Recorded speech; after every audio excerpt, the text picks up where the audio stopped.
கர்த்தருடைய பரிசுத்த நாமத்திற்கு ஸ்தோத்திரம். இன்றைய நாளுக்கான தேவ வார்த்தை உபாகமம் 30ஆம் அதிகாரம் 10ஆம் வசனம்.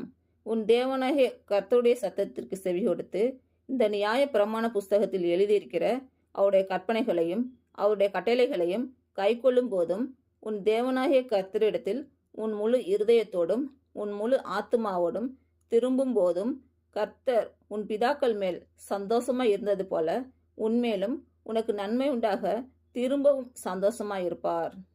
இன்று பிறந்த நாள் மற்றும் திருமண நாள் காணும் அனைவருக்கும் இயேசு கிறிஸ்துவின் நாமத்தினாலே வாழ்த்துக்கள். கர்த்தர் உங்கள் பலவீனங்களை மாற்றி உங்களுக்கு பலத்தை கட்டளையிடுவாராக. கர்த்தர் உங்களையும் உங்கள் பிள்ளைகளையும் உங்கள் பிள்ளைகளின் பிள்ளைகளையும் ஆசீர்வதிப்பாராக. கர்த்தர் உங்களோடு இருந்து உங்கள் பணிகளையும் பயணங்களையும் ஆசீர்வதிப்பாராக. ஆமேன்.